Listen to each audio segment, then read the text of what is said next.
Terima kasih klik video ini dan jangan lupa subscribe.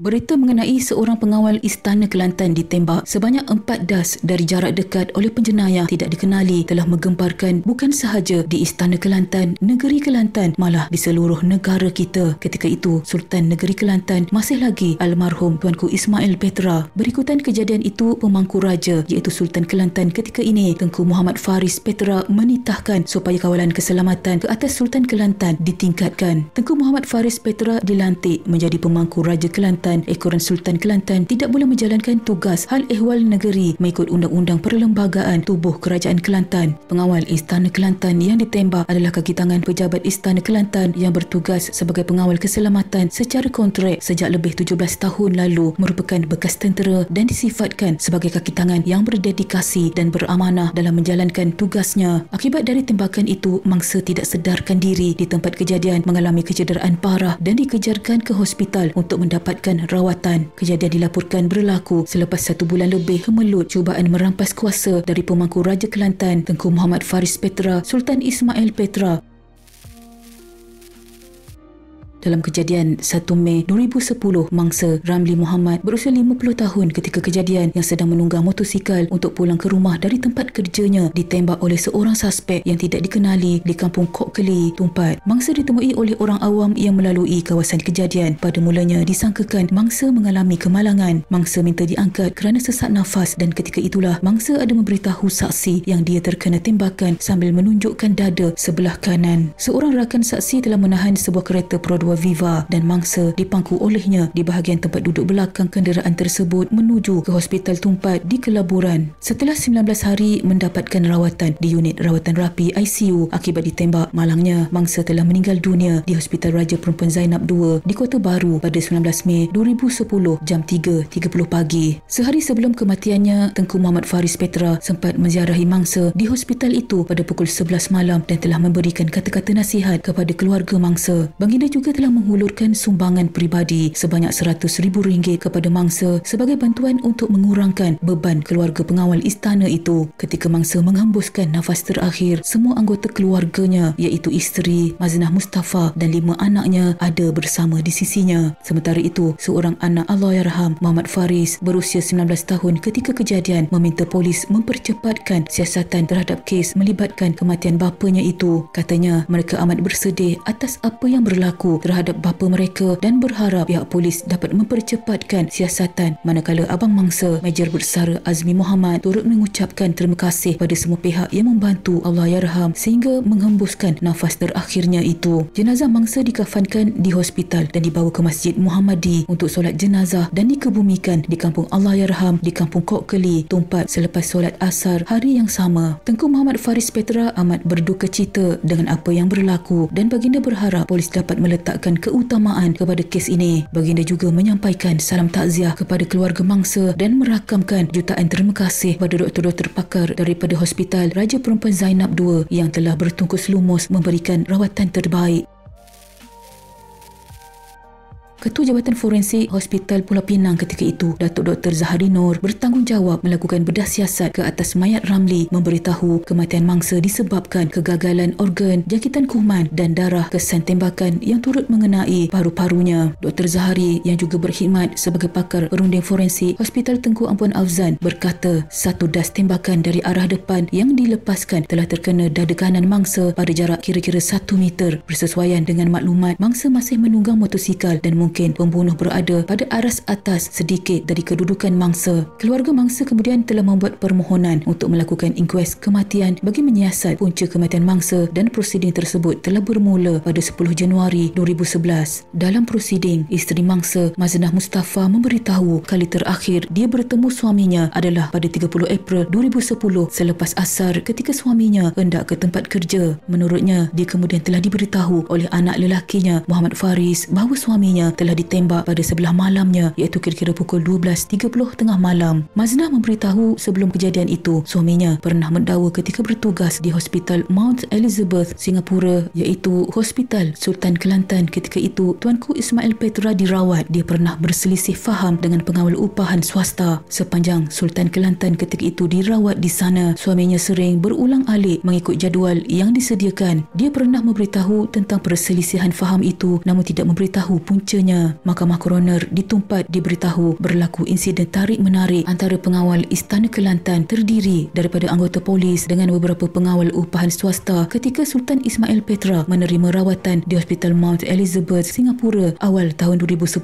Saksi Korporal Muhammad Mat Seman berkata bahawa pengawal Istana Kelantan Ramli Muhammad memberitahunya bahawa selepas peristiwa itu mangsa dianggap taat dan setia kepada pemangku raja pada ketika itu. Bagaimanapun, Muhammad tidak mengingati tarikh insiden tarik-menarik itu yang berlaku selepas Ramli dan pegawai istana yang lain diarah oleh pemangku raja Kelantan agar menghalau pengawal istana upahan swasta.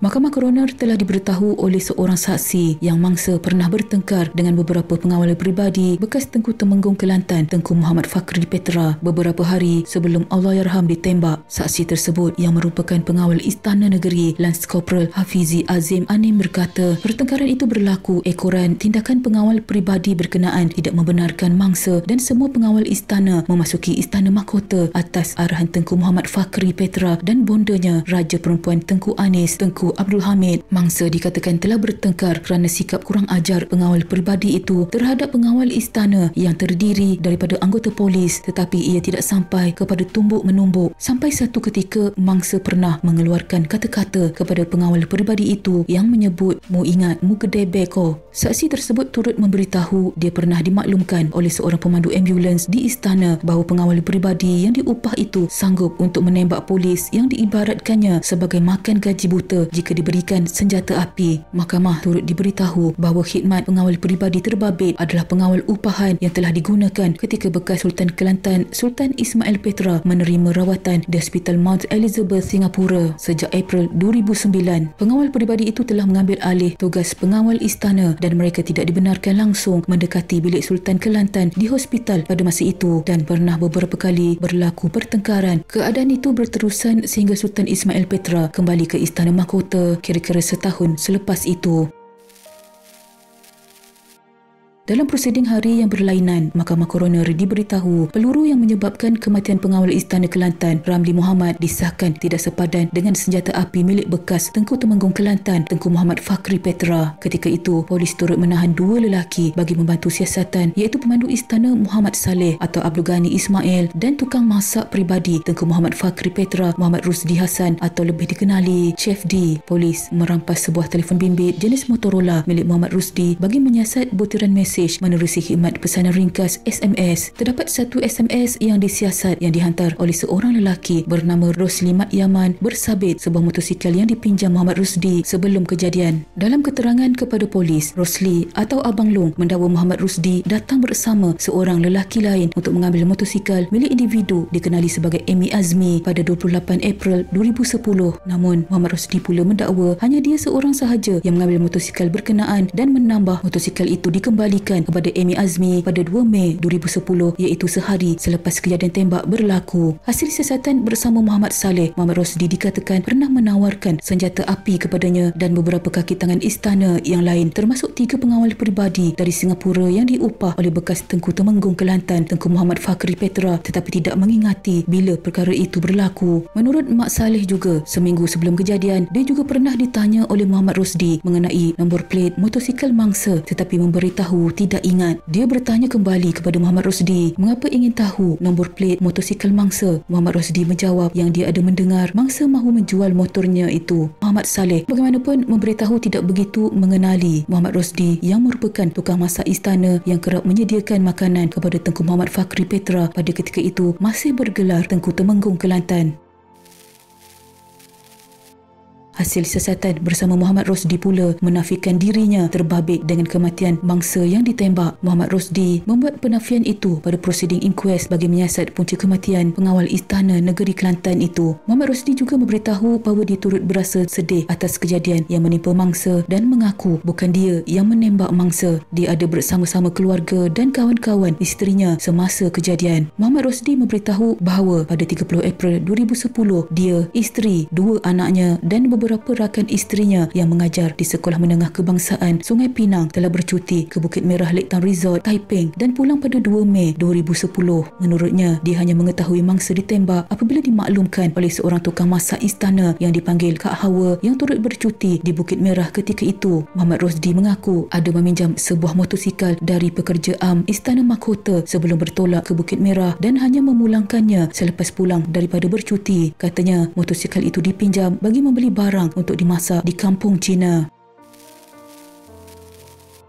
Pada 2 Mei 2011, Mahkamah Koroner Tumpat memutuskan kematian pengawal Istana Kelantan Ramli Muhammad pada 1 Mei 2010 sebagai penghakiman terbuka kerana tidak mempunyai keterangan yang mencukupi untuk mensabitkan mana-mana individu yang menyebabkan kematian itu. Semasa membaca keputusan itu, Koroner Raja Nur Syuziana Syakila Raja Mamat berkata keterangan yang diperolehi sepanjang inkuest bermula tidak dapat menentukan siapa pelaku sehingga menyebabkan kematian mangsa dan tiada sebarang keterangan daripada para saksi yang melihat kejadian tembakan itu berlaku. Sementara itu, keluarga mangsa menerima keputusan itu dengan hati terbuka walaupun sedikit terkilan kerana pemergian insan yang disayangi tidak terbela. Mereka juga meminta mana-mana saksi yang telah melihat kejadian tembakan itu agar tampil untuk memberikan keterangan. Dalam masa yang sama, mereka gembira kerana kes ini masih belum ditutup dan berharap agar saksi baru yang benar-benar telah melihat kejadian itu agar tampil membantu mereka mendapatkan keadilan. Jika diamati dari keseluruhan kes ini, dendam mungkin adalah motifnya, tetapi sayang sekali pelakunya tidak berjaya ditangkap. Semoga keadilan mampu ditegakkan buat mangsa. Sama-sama kita hadiahkan Al-Fatihah kepada Allahyarham Ramli Muhammad. Semoga rohnya dicucuri rahmat dan dimasukkan ke dalam golongan hamba-Nya yang beriman.